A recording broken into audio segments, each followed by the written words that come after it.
This is the Hi-Grade Podcast. So what are you planning on doing? How do you want to evolve in the future? How are you going to evolve over the next 5 years? Just get like more recognition. I think we have like really great infrastructure, and like because it's been our motto to kind of always keep our heads under the fence, that it's like difficult to get the recognition to just like show off this like quality that I believe we have, and that I think it stands apart. Honestly, I hate to toot my own horn, but I think our quality stands apart. You know, it really does, though. And just because we're adaptable. When the bubble popped, I think that cultivating used to be a lot before the bubble popped. Cultivating used to be a lot easier because it was so easy to get anyone to take your weed. You know, exactly. And now it's kind of like we had to adapt to a severe quality, you know, that people are looking for, that it's like from something that is natural, you know. Exactly. It's like, so our procedures. Speaking about recognition, though, we have this animal cup yes there. Yes, we ended up partnering up with our neighbor, Healing Herb Farms, and so your dad's farm is Happy Green Gardens. Yes, and he has on the same property. It's so weird. You know, he was able to get 2 licenses on the same property because they're split by a road, basically.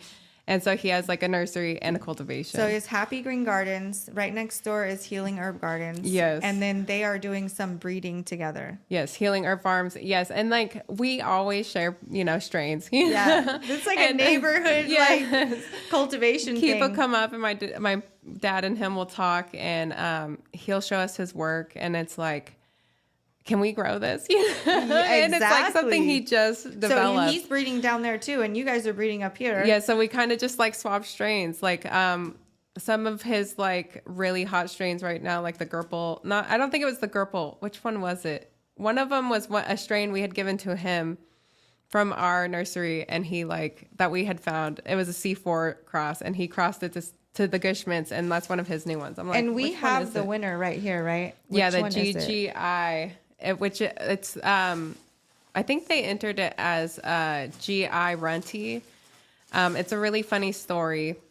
My dad, you know, we all like, it's like a family thing. So my dad's cousin and him, they will like share plants as well. And my dad will be like, here, breed these together, you know, and like they'll do it together so that it's separated from everything else, you know, so that we're not like adding to ours. And so he took it and he bred a Grape Illusion to a Grape Illusion, and we got a couple different strains. And my brother, after he had budded it out, flowered it, my brother was like, you sure there wasn't runts in that? It smells like runts. It looks like runts. It has like a little candy in the back of it, in the back of the note. And so it's interesting. This is like our 3rd year. Yeah, like it's in development for its 3rd year, and so you're just stabilizing we're kind of like trying to understand it and stuff like that. And so Keith came up and he looked at our product of our personal strains, and he said,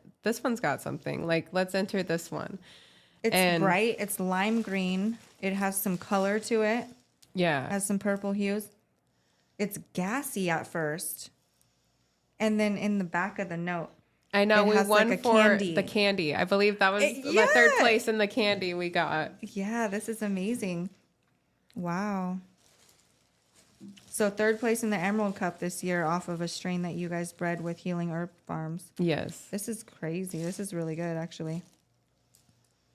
I know. So you guys are stabilizing it. It's supposed to be, it's supposed to be a Grape Illusion crossed back to a Grape Illusion. I mean, you could. Everyone there's believes a grapey that it's got smell, some runts but it's there's definitely some candies. And in what there. is Grape Illusion was Grape Ape, I think, to OG. Grape Ape to OG, and so then we crossed it back to itself and got GGI. We called it GGI for Gary's GI, but on paper we called it GI Runty, Grape Illusion Runty. Yeah, this is interesting. I could smell the grape, but it's like it has like a fruity tart to it. I'm like, I want to smell it. Yeah, I want to see it.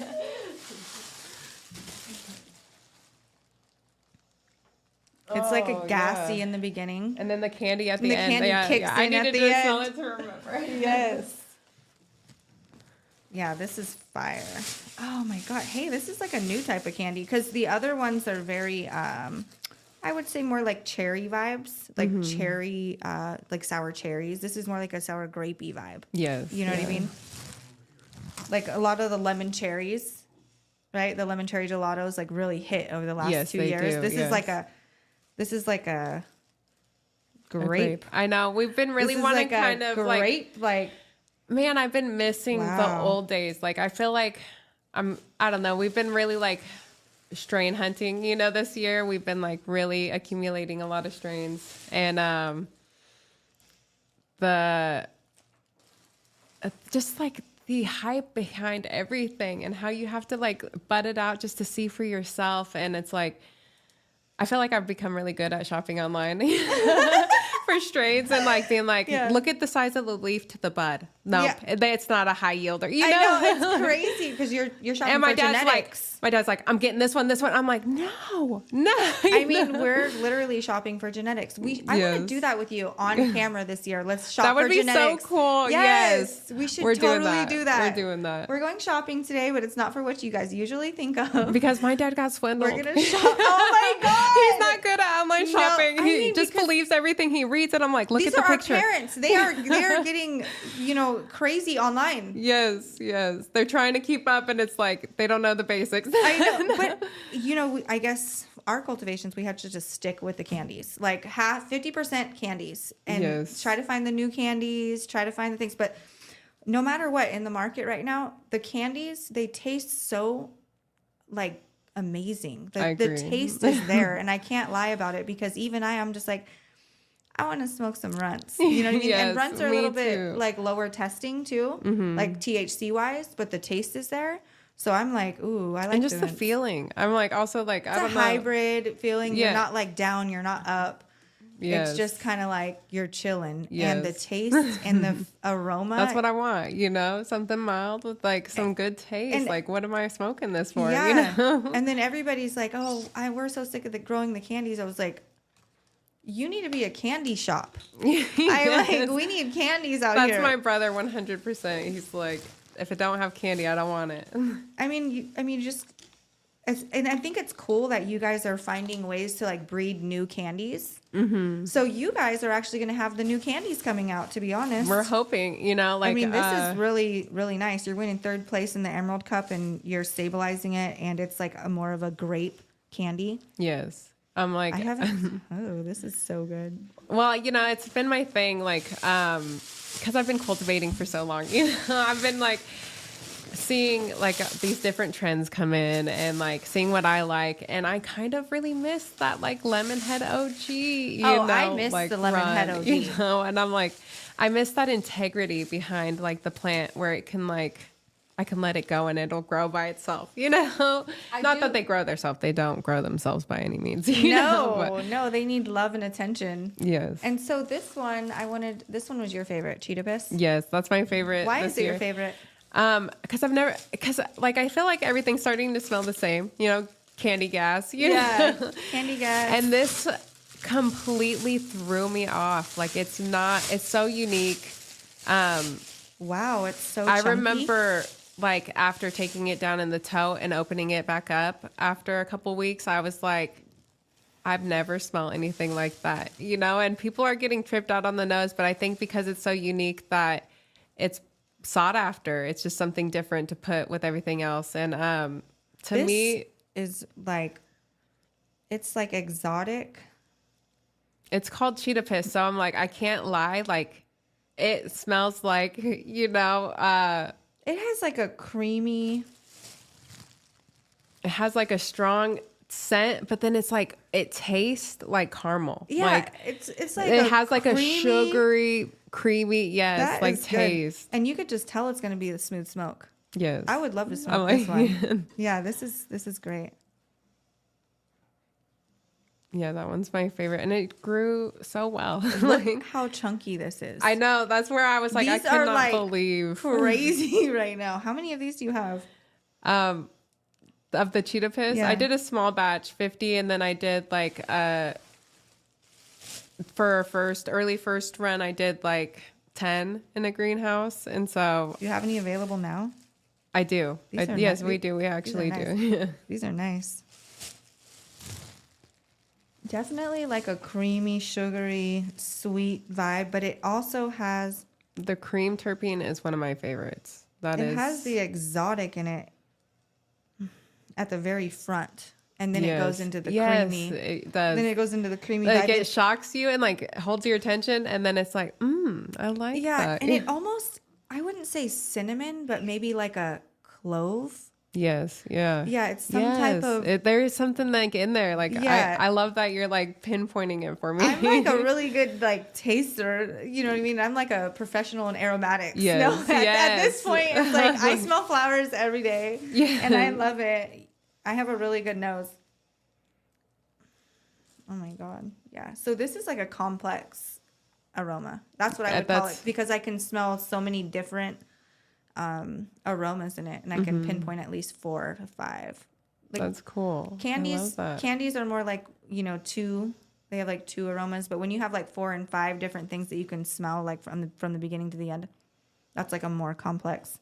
I think that's why this one is my favorite this year. Is it just. It's something different. Look how big this is too. This looks like outdoor. Like how big it looks. This is your greenhouse. Yes, I'm not kidding. A so small batch 50 greenhouse. I'm like, yeah, this is fire. This is great. And then the last one you brought to us, you blessed us with. Yeah, Galactic Runs 3. That's also one of my go-tos this year. It's my favorite. It's just so purple and pretty. I'm like, and it tastes so good. Galactic Runs 3. That's what the GR3 oh my stands God, for. Yeah. We had like a couple seeds out of, I think, a bud somebody had given us. What? That's how you got it? And that's how we got it. I'm not kidding. So we have a GR2 and a GR3. Ooh. Oh, this is definitely good, nice. I mean, usually people's runts are really small and dinky. Like this is, they're like big. These are like the biggest snug runs I've seen in like all of Northern California. I know. I'm like, if you see them in video, like when I'm like growing them, I feel like, man, I just showed the cheetah piss and now I'm showing this GR3 and it looks so small, like, in video, but I'm like, I'm glad I get to see. These are huge for runs. I mean, everybody had a really hard time with the first step run this season. Yes. Did you see how small? Yours are humongous. I don't know. My brother says it's like I have a microclimate that's like. You do? I mean, obviously, look at this. Yeah. And it's getting all purpled out up there in the 115-degree heat. Yes. I'm like, we get like this weird coastal. Oh my God, it smells so good. Breeze. This is like a dark purple too. So the other one has like a bright purple. This is like a dark purple, and it's so pretty. Yes. I know. It's and you have favorites. Some of these available as well? Yes. And that is like the hottest strain from our arsenal this year is GR3. Like, GR3, like I said, huh? Yeah, Galactic Runs 3. Like I said, somebody gave us like a couple nugs, like, this guy from. So it was like a smoke thing? Like, my dad, is a cultivator, so he's got all these cultivator friends, and he's on like the coast in Fort Bragg, and he's like, oh, here, I got some Galactic Runs, try this. And so it had a couple seeds in it, and we're like, let's plant these, And we were like, let's bud them out and see what happens. Like my dad literally does just try to like that was see such anything. a blessing. Yes, we kind of seem like he is a breed. He's a breeder. Yes. Like that is in his blood. That's his thing. That like, is no his joke. thing. Yes. When I was over there, he was going like off on all this. I'm like, wow. And I look behind me and I seen a whole bunch of Emerald Cup trophies. Yeah. And I was like, wow. I'm like, you're so interesting right now. He taught me like so much within all these cups. How many cups has he won? He's won like 2 or 3, and then like his partners won like 7 at this one event. So like it's and you've been to like different cups too. Yeah, the Jack Hare when that was something, and then I'm like, man, we need more events. That's why I'm like so glad you're doing them. We really need. We have the Hall of Flowers coming up, and like, you were a judge at the Lake Fest this year for flower. Mm-hmm. What did you think about that experience? Oh my gosh, I was so. Like, it was so amazing.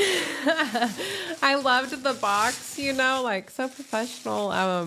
And I just was like, there's no way I can do this by myself. So I had two of my friends just rolling and writing numbers on them and being like, what do you think? What do you think? And we were all doing it together. Honestly, I loved that experience. It was one of the best experiences. I hope you have me again. Yeah, no, I mean, we totally want you again. And also Mendocino County, I've heard, is going to possibly do something this following year. So not this year at the fair, but the following year, the fair may pick that up. And it's crazy that they have it up here. I mean, Mendocino County is where it's at. Exactly. I mean, that's where where this all Triangle started. Yes. Like, why would you not have the fair give the Cannabis Ag Awards there? Exactly. I can't wait for you to be in that and to go get your I know. awards. I want my nephew to sign up for FFA and stuff like that because it's like this. We're a part of it. This is our culture. Well, your family does racing too, right? Yeah. Yeah.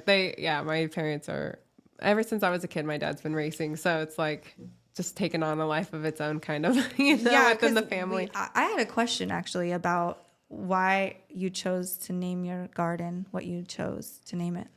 So I chose Alchemy Gardens because originally it was a joke, not really, but I mean, it was a joke. I remember saying to convince my dad, that it was a good name. I was like, turning green into gold, because alchemy was the kingdom's way of turning lead into gold, and my understanding of it has completely grown since then, and it really, to me, alchemy is kind of just like our connection to the earth, kind of like how synergetic our relationship with the earth and our bodies, and how it's like a magical relationship, and I celebrate that, and that's why I named Alchemy Gardens because of my own transmutation in the garden with my plants. I watch them transmute into these little tiny leafy things to these giant flowers, and I'm like, it's so inspiring, and that's why I named Alchemy Gardens. And then what is your tagline for your business, for your garden? It's are spellbound by nature. No, I always mix it up. That's why I'm like, let me make sure just to be sure. Okay, it's cultivating the spirit, spellbound by nature, and that's kind of like the essence of Alchemy Gardens and like our connection to this plant. And like when you buy from me, you become a part of my canna coven. That's beautiful. Yeah, we have. We are definitely going to be buying from you. That's for sure. We're in a coven. Yes. Right? And they call you a weed witch. Yes. Why? Yes. It's really magic. Like, I think that, people have stopped seeing, or just stopped being connected to nature. And it kind of like, we've lost like our magical connection to the earth, and kind of like, just how like a gift our bodies are, that they fluctuate the way they do, and to keep us alive. And the same goes for like this earth and the plants, and like our connection to each other, and how we work our roles in like working together and stuff. So it's witchy, Yeah, it's magical. Witchy. It's magical. And it's just like, ever since I was a little girl, like I was always, doing my potions in the backyard, like trying to make my crush fall in love with me or whatever. And it really translates to mixing like my nutrients together, and mixing and like creating that vortex, which is like an alchemy thing. Like when you mix waters and create vortexes, it's a part of alchemy. And so it's like, that's my witchy, that's my witchy connection to like the whole thing, and how I see what I do every day as witchcraft, Yeah, I mean, you're actually growing flowers. Yes. So you're a gardener growing the most exotic flower on earth. Yeah, I'd like to think, it is. Yeah. I mean, when we think of it, it really is. And I mean, there's no other plant more exotic than cannabis. And I say that because the terpenes. A lot of plants only have, 10 terpenes, things like that. And cannabis, it's up to like 50 terpenes sometimes, and like crazy. And that's why there's so many different scents and aromas and things like that. That cheetah piss is just really phenomenal. Thank you. It's I phenomenal. love it. Like I said, it's so unique that it really stands out, Yeah, and it's different. That's where I'm like, we're always constantly, like when we're pheno hunting, we're constantly looking for what's hot, candy, gas, and like, it's like, is it candy? Is it gas? That's what we kind of like our check marks, but it's like to come across something like this, like not that we, pheno hunted this or anything. This is a cookie strain, but, it's inspiring for me when I'm in the R&D tent, the research and development, to like kind of not just go for, what everyone else is going for, is like really like smell, all those terpenes and like understand it. Just hearing you like critique and like do your thing. I'm like, I'm going to do that. I'm going to do that. Like now, like not that I didn't take it seriously, but it's like, I feel like I have so much more now to bring to it. Just from this podcast and being inspired, That's awesome. That's why I love like our connection in the community, we get so much from each other, and that's where it's like we're practicing an experience because we meet other experienced people who see things differently. And that's what I love. It's like we kind of get to collaborate, and that's kind of like what theater was like too. It's a it's like you bring all these people together, and it's like to make one beautiful show, you all have to collaborate and see like your view, all these different people's views get put into this beautiful show. And that's kind of like cannabis, our industry, it's like, it really is, it's a production. I mean, and you're producing quality cannabis, and there's a lot of weed in California, but it's not quality. I agree. And I'm just going to put it out there. Like not all weed is good. 100%. It's not. Just not. Yeah. And to find good quality cultivations where they have a certain percentage that's always coming out quality. Mm-hmm. I mean, I know I work with about 35 farms, 35 to 40 farms, like on a regular basis. And we move through a lot of product and look at a lot of batches. So I'm looking at batches every single day. Every week we get about 15 to 20 samples. In the showroom. That's awesome. So then I'm like, that's why you're so on point. Oh yeah, no. And this has been happening for 10 years because before I had my, licensed distribution, we were already doing that. We were looking at everybody's product in the area every single week and just looking at it and doing this. So when I got the opportunity to have a distribution, I was like, this is like my thing. I was a really good cultivator, and that's where I started. It was just cultivation, and that's where I kind of like found myself. And then I realized, obviously you have to sell your weed after you grow it. You know what I mean? And, that's my problem. Good thing you have a team. Yes, good thing. But that was my problem too. So I was just like, okay, well, let's see how good I do. And I happened to be really good at it. I was like, oh, okay, because I could talk about it with a buyer.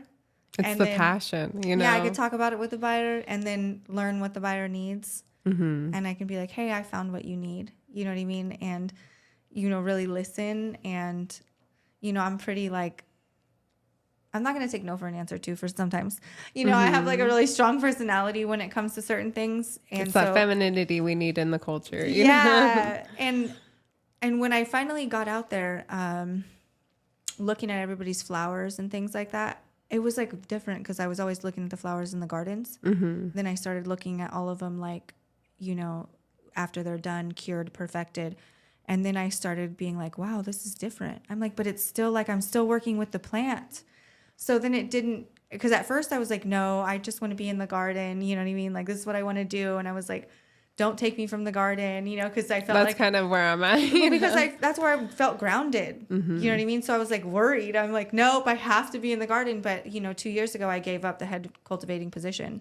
That's kind of where I'm like, that's kind of what I've been like contemplating this year and like stepping back a little bit from, which is really hard for me because it's like, you have no idea like how passionate I am about my plants and like how it's just so hard for me to even like let somebody walk through and like how they manhandle, if they're like, picking leaves. Watch yourself. Yes, I'm very picky and so it just gets it's not controlling, but I feel like a controlling boyfriend to my ladies, I'm like, don't touch them, don't look at them, like you'll see them when they're in the bag, That's when you get to see them. So it's like that's where I'm trying to like walk away from that, like and kind of like take on different roles in like the industry and like. Well, yeah, I think that I could see your evolution, evolving into a spokesperson for your businesses. Yeah. We kind of need a face, Exactly. So it's like, that's where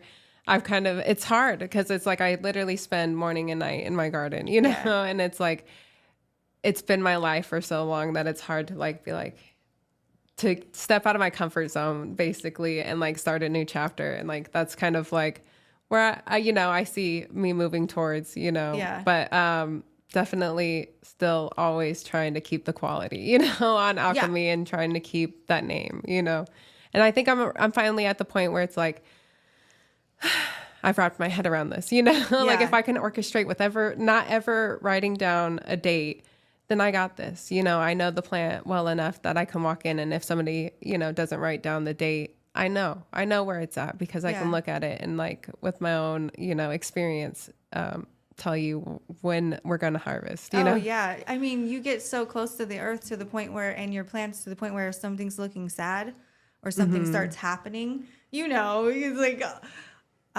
let's look at the plant. And then you're like, oh, it needs CalMag. Yes. Oh, it needs this. Yes. Oh, it needs this. What is that on my plant? You know what I mean? Then you start identifying bugs and. Yes. People won't believe me when I say certain things because I only spent like 5 seconds and I'll be like, it's got this, or we need to do this. And like, they'll be like, you just looked at it. And it's like, yeah, but I can see so much more than you can see because I've been looking at it a lot longer. And I used to push my plants. They'd be burnt on the tips. Mm-hmm. I would burn them just a little bit. That's like the beginner thing that everyone does. It's like, I'm going to double this food, like you just get in this like mindset of like, oh, what if I just do a little bit more, I mean, yeah, I used to be the same way, but we're trying to veg, to the best of our ability, but we don't have to do that so much anymore. You know what I mean? Because we were trying to get them huge before.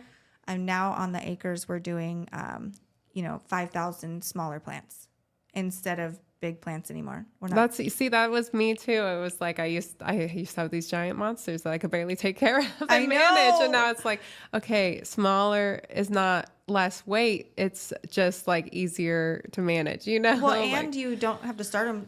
When I first started cultivating, I was putting them in the ground too early. That was us too. Yeah so now I'm like, July, okay, throw them in right now. Like, we're like always first week of July, but even now I'm like, I did the third week of July this year, and my plants caught up with my brothers was the first week of July. So I'm like, see, like, and I had like less of that stress heat, period to it. Well, and the quality comes out better the less time that they're in the ground. I agree. That's why I kind of did it. My dad was like stressing me out, like, you're late. And I'm like, I thought I was going to, this is my plan. I'm going in later, but he just like, it's not natural for us, because we're like, it's our ticking time bomb, saying like, you're late because we've been in this so long. And it's like our know-how is to start the first week of July. And so it's like, we're starting something new, like I finally feel like I've done enough, what's it called? Experimenting to where it's like, I feel very comfortable, Yeah. I feel very comfortable with what I'm doing and like what I see and what I know in my experience. So I mean, now I'm going into brands. I'm launching a few brands, and just what was in my heart, you know what I mean? Like, how can I continue this, you know what I mean? And get full circle with it was with the brands. So now I'm starting to express myself like that. And I was like, oh my God, this plant takes care of me. Like everything, like took care of my whole family and like myself, helped me become a woman, and then in like so many different aspects. Challenges me, you know what I mean? Physically, spiritually, like exactly. And now it's giving me a way to express myself, and I'm like through a brand. I love that. There's a brand story behind certain things. My daughters own it's a Native American brand, Native Hi-Grade. Oh, I love that. They're Native and. They own it in trust. And so we're just working with a lot of the local tribes and things like that and tribal communities. And that's awesome. Yeah, I'm so happy. I'm native about too, it. but not in this area. Not from this area. I'm from this area, yeah. you know. And, no, but where's the native from? Cherokee. It's like a Cherokee nation. Yeah, your dad was telling me about that actually when I was over there, and I was like, oh, really interesting. But you can tell that he's native, and you look native as well. A lot of people say like the high cheekbones and the straight nose, you know, but I'm like, I also am Mexican, you know, I got that Latina bump, you know. So yeah. Yeah, what is your background? I really am a mutt. I'm like a mix of everything. I see your mom too, and I'm like, wait.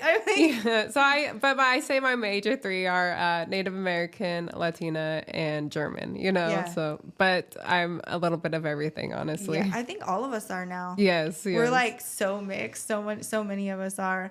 So it's like it's interesting for like the younger generations too, because they're even more mixed. So it's like, you know, where are you from now?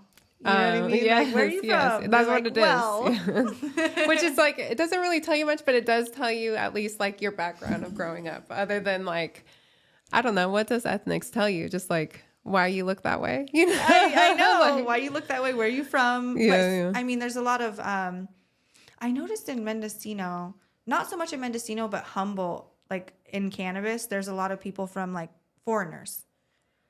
In which area? Foreigners in Humboldt, growers. They're like a lot of foreigners from. Oh, really? They're not like local? Asia, Hungary.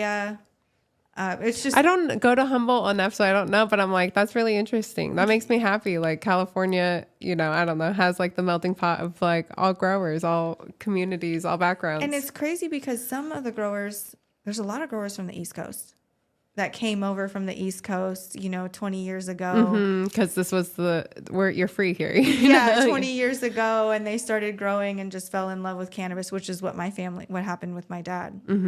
He came. That's awesome. Yeah, he was born in Florida. He was raised in New York. And then he came here when he was 16. Wow. That's why you are like, got such a diverse background. Like, I don't know, you're so well put together, you know? I mean, he fell in love with cannabis and would not leave. He started growing at 17 and just literally forfeited his whole family and was just like, nope, I'm going to stay here and this is what I'm going to do. And was like the black sheep. They are not into cannabis whatsoever. That's so cool. He was like about it. I'm like, that's a testament to this plant and like why it's got a magic around it, you know? I mean, he's been growing for like 45 years and you know what I mean? It's super crazy. That is awesome. And actually on here, let me see. Yeah, I did a little tribute to him. I'm still getting my packaging right for my brands, but this is one of my brands. It's called the Jade Club Tasting Company. Jade Club Tasting. Ooh. And then we basically teach people how to professionally taste or recreationally taste cannabis. I love that because, you know, I was thinking like, I don't know, on the drive over here, you know, when you're in the car, you just have all these ideas. And I was just thinking like how pheno hunting has like left my head in a dizzy, you know, like with all these different strains and hypes that it's like, man, imagine a consumer who doesn't have the experience and knowledge and background that we do. Like, could you imagine them looking at strains and and terpenes and being like, what am I doing? You know, like where do I start? You know? So this brand, if you follow the QR code, it'll take you to a tasting guide. And so they can kind of like follow along and like start understanding some of the. That's so useful. Some of the things around there. Cool. Yeah, because I was like, when I started, because I had this experience in the garden, you know, then I started, you know, having the experience with choosing pounds, becoming a buyer, you know what I mean? Really doing a lot of distribution work. And I would choose it by smoking it. And then I was like, I'm around the best weed in the world. Like, I am smoking the best weed on the planet, like literally, because we're choosing the best batches and everything. Then I would taste it. I would give my buyers tasting notes because they were like, oh, it has to have a good smoke. Like, it has to look perfect and be what it is, and it has to have a good smoke. And so I would give them tasting notes. And then I started doing it for brands and, you know, helping them buy. And so that was the whole like tasting thing came along. Oh, wow. I love that. Yeah. And it's called the Jade Club. Jade Club Tasting Company. I love that. Jade Club Tasting Company. Yeah. It's really like a little higher end thing. So smart. Because I think that's something that's needed on the market, honestly. It really is. Solves like an industry problem. I love that. Yes. So I tried to do like a really nice so tip. Elegant. Yeah. Ew. And then on the side it says established in 1975. That was when my dad started growing. That's so cool. In the 70s. Yeah. And that's where you're like talking about how like you get to express yourself through this brand thing. That's It's like what I mean. so special for your dad to be able to. And then every time somebody smokes this, it's like, I don't know, a part of your history. Exactly. And they know, like this is an intergenerational family. They're right from Northern Cali. They came from New York. Oh my gosh, it smells been amazing. Been here for too. 50 years. Oh my. Yeah, you light it up. So beautiful. And so like I've been trying to express myself through the Jade Club Tasting Company and then my other brand, Native Hi-Grade, with my daughters. So I've been... I'm like, yes, your daughters and your dad, you got them all. Like, I do. That's so cool. That's really inspiring with the whole brand building thing and to like add your own personal like history into it. Yeah, and I want people to kind of feel close to us, like we're growing all this, cannabis for you and we're choosing it for you and you can trust me because I got you. I'll choose the best weed in Northern Cali for everybody to partake in and enjoy. And a lot of the dispensaries now, it's like the pre-rolls. I tried all the pre-rolls and I don't know about that. You know what I mean? So I'm never going to put anything in a pre-roll that I wouldn't smoke myself. That's also something that I like about it too, is like all pre-rolls have kind of become basic. Have you noticed? I'm like, yes, they're all the same and like there's nothing special. I'm like, that's actually a really special product right there. Yeah, like, and it has like a wrap and it smells, and just even like the way it draws in. Oh my god, it's better. So good. And these are hand rolled. I love it. Oh my gosh, that's handcrafted. Yes, that's what I'm handcrafted. talking about. I love that because, like you said, it's like metaphysical. It's like you can taste the love in it. Exactly. And my friend Tony from Black Swan Distribution, he hand rolled them, and he's like amazing. And then if you look in here, it comes with the cedar to keep it. What is fresh. that? It's a cedar. I'm like, I gotta keep it see fresh. It. Yeah. I'm like. To keep it fresh so that it doesn't go bad, because it is so smooth, and that's why. And then it has a Dutch crown on the tip. Oh, pretty, like a cigar. That's why I'm like, they really don't give enough, to pre-rolls these days. I know. No, and then they just shove a whole bunch of concentrate in there, and I do no concentrate in the pre-rolls, so it's just straight flower, so you can taste the real taste. That's what I want. I really hope that I am in tune with the consumer. You know what I'm saying? Because that's like what I want. Yeah. Everything you created, this is what I want to partake in. I mean, this is why I did it. I was like, I want to do something that's sexy and like that smokes super good and that's so smooth. And it's like, I don't know. I think about when I go on trips, that's what I really need pre-rolls is when I'm on trips and I'm traveling, and it's like when I'm on the street and like I don't know, I remember going to like this girl's trip in Vegas and like you're not gonna just roll like you're not gonna just break it out, start grinding stuff up. Like that would be so perfect for that moment. And then with the girls, you know what I mean? It looks fly. It looks sexy. It looks sexy. Yeah. You're on your trip. That's what you want. Vacation is all about like feeling how you want to look, or looking how you want to feel. Looking how you want to feel. Yes. Vacation, So where did you go on your last vacation? Oregon. Yeah, that's where I went for 5 days. I escaped. Oh, really? What did you do up there? My family every year, they're duners, so they go to the Oregon dunes around Easter. After Easter, they go to Coos Bay, and it's like the most beautiful scenery. Like we escape the heat. And there's like trees and lakes and like ponds everywhere. Oregon, and then the ocean. Oregon's phenomenal. And it's like you're just riding all these crazy, but it's not like, because we also travel in December every year to down south, right on the Mexican border, Glamis. It's like where they film a lot of movies, like Dune and all those. What do you guys do out there? It's like they used to do this giant like New Year's thing, and like Red Bull goes out there and stuff, and it's like the Glamis dunes are so crazy big, like they're the biggest that I've seen, I have never been out there. But I've seen the movie Dunes. Yes, I'm like, we go ride those dunes, and it's like we travel so far on our like dune buggies all the way out there, and Yeah, that's our vacation, is like basically living in the sand, you know, camping in the sand is our vacation. So you're like true Californian. You could just go all up and down California, to be honest, huh? Yeah, we try, you know, the West Coast is our love. Yeah, definitely. Yeah, I'm definitely West Coast, but I've grown like fond of the East Coast. Me too. I haven't been there often, you know, but my boyfriend, he's from the Carolinas. He's a border hopper. So he's like been in North and South. And I spent some time out there, and I'm like, I get that song, you know, Heads California tells, or it's Heads Carolina tells California, you know, because they're so similar. It's like ocean and mountains. In North Carolina. Oh my gosh, amazing. In South Carolina, like. They have good food, huh? I hung out in Raleigh for a while. I think Charleston was like voted #1 city like 11 years in a row for culinary and like I think just hospitality and everything. Like it's the best vacation spot in America or something like that for 11 years in a row. Yeah, why is that? That's so interesting. It's just like so old world, you know, like they literally, you can take a tour with like a horse and buggy, you know, I'm like down the street, and it's like the cars have to like make room for the horses, and like they have all these old buildings, like all these like things protecting people from tearing down the old infrastructure, and it's like one of the first cities in America, you know. Wow.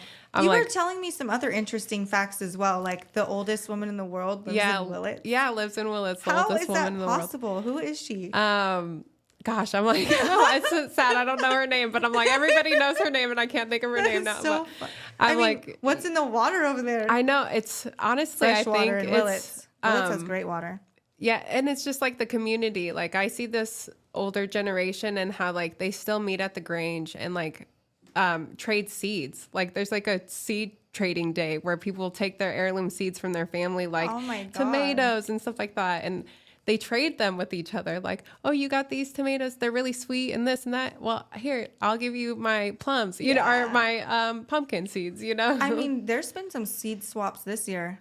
Like for genetics. Really? Yeah, there was 2 seed swaps. My dad has a huge seed bank. Oh, you know, I know like he does. From the back in the day. He has the biggest R&D greenhouse I've ever seen. I know. I've never seen a bigger R&D greenhouse. It's so hard to keep up with. That's like my biggest headache in life. You know, it's like I got my farm on lock and everything, but it's like, but look at this. My dad. I know. Look at this. I know my dad just like throwing everything in dirt, and it's like we can't keep up with this. You're gonna make a disaster happen because we have to like tag everything, and it's like number 5, 6, 7, and then it's like we got to tag. How many R&Ds 5, 6, and 7. Are you doing in the R&Ds? How many like samples? Different are you doing? Strains. Yeah. Like oh gosh. This year, how many did you do? There's I want to say there's no duplicates in there, and there's like 162 plants. I was like, every single plant has a different name. Yeah, so I'm like 162 different strains, just growing them out. And then that's what your dad makes you do is go in there and choose your strains. Yes, all of us go in there, and like, my God. We love it though. Like honestly, people wish they could go in there sometimes. You know, like we'll talk about it, and we'll all be like the cool kids on the farm talking about it, and like we have to film this. When you choose your next genetics. Like, I want to know how you choose these. Yeah, we have like my older brother Derek. He has like he makes us rate all it, those. you know, based off of like 7 different categories. He'll be like, "What's the percentage?" And then he'll be like, "Is that an A, B, C, or D?" So if it's not A or B, we're not keeping it. You know, so if you like it, I'm sorry, it's over. You know, like oh my God. Yeah, so it's a tough one, and it's like we get very attached, and sometimes I'll be like, I want to keep that strain, and then I won't. Be like, it will not be in my plans to grow next year or to even test it out. And like my brother will come in and be like, you have to grow these, and he'll take like the ones that I have lined up for me. He's like, you have to take these, it's your strain, you know. Oh my God. So he's like, that's why this is in the nursery for you, you know. So it's like, it's so funny. It's like we're so family, you know. I mean, I think it's cool that you and your brother grow together. Me and my brother grew together for about 7 years. Like the same, or 6 years, we had a garden together. Yeah, that's cool. Yeah, and it was crazy. The most craziest things would happen. I know, we're separate. I feel like we could not do it together, you know? No, it was crazy. It was so hard to work together, but I actually next year he might have his own and I'll have my own. So it'll be the first time, but we cultivated together a lot, but we did some massive grows. That's awesome. I know you said 1 acre. The 1 acre. I did that. I mean, I've done a couple acres. I've grown at least 3 or 4 acres. I know. I've been on like a couple acre farms, like, you know, like where they're like 2 acre farms. And I'm like, the amount of oxygen on those farms is so crazy. Like you can feel it like in your skin. I felt like high off the oxygen in the farm. Like when you just stand in between like thousands of weed plants, like the oxygen is unreal. Like the energy on the cannabis plant. And then when it's sparkling, you know, when it's about the harvest and everything's sparkling and oh my gosh, in the moonlight. Yes. Oh my gosh. That would be so beautiful. Yeah. I'm like, we just have in Willits, you know, in Mendocino, they just support 10,000 square feet. So I'm like Lake County doing the acre grows. I think I heard that they were expanding. Oh yeah, they did. But so what you have to do is you have to like completely drop your permit and restart the process. How evil! That is straight evil. We're like, yeah, why right, would no. you do that? Oh yeah, here, give up everything you just paid for to maybe get the next one, because who knows if you're gonna make it through the process. So it's basically like y'all got stuck with 10,000s, and now these new people get to come in and get acres on top of you. Oh, it's fine if your 10,000 is gonna come out with this quality. Right. Like yes, I agree completely. Yeah, fuck you guys.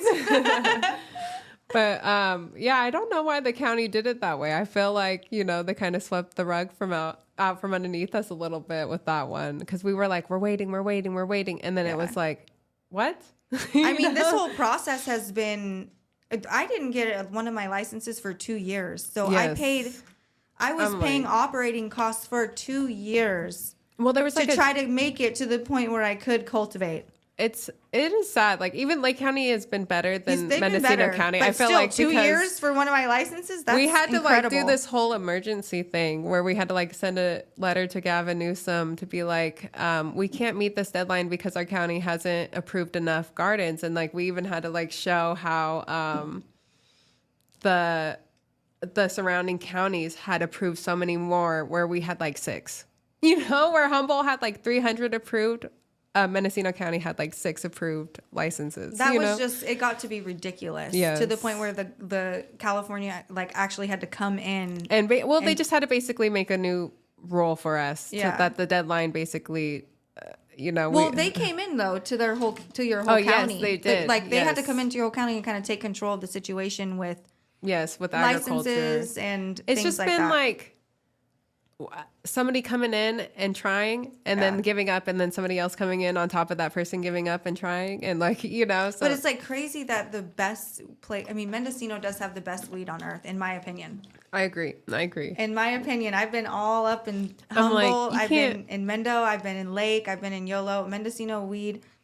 Sorry, but it's just... You can't... I agree. I'm like, I might be biased, but I'm like, you can't argue with... But I'm not like, biased, and I still think it is, because I'm looking at everything, and I see the quality. I'm like, my boyfriend, he was in the food and beverage industry on the East Coast, you know, in one of the like best food and bev cities in the world. And it's like, he talks about Napa wine, Mendocino wine, and it's like, if our wine is talked about on the other side of this country... Why would you not assume that the best weed is grown there too? You know? I mean, it's the terroir. Yes. You know, it's the soil. It is. It is. And like, the coastline with that soil. Oh my God. It's just... all of California used to be like a giant lake, you know, like if I follow this page on Instagram that talks about like California and like ancient history and how like the tribes used to like basically live around this lake, and that's why we have like this great agriculture here, you know. Yeah, I mean and then in Lake County it has like a really interesting soil.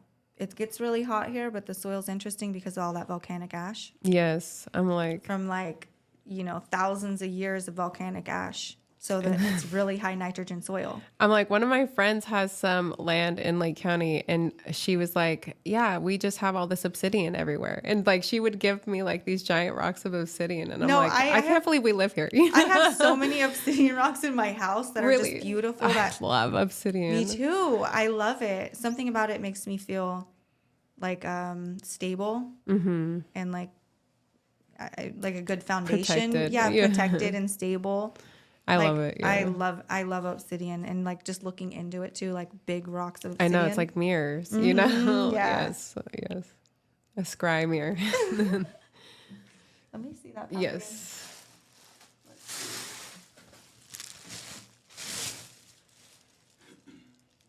Yeah.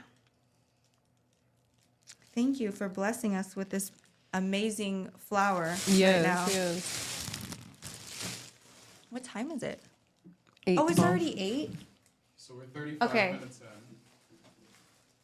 I'm not keeping you till 10 o'clock. No, I'm cool. I was down for anything. Let's have a drink. Yep. It's called celebration. A great podcast. It's gonna be a really good episode. No, it's really is. It's gonna get a lot of views. For coming onto the show, Chelsea. I really thank you for your energy and your time. Thank you for having me. I feel so blessed. I'm like, this has been a wonderful experience. Yeah. So everybody can catch us weekly on Hi-Grade Podcast. Next week we'll have another amazing guest. And right now we're gonna go have a drink with Chelsea. Abia!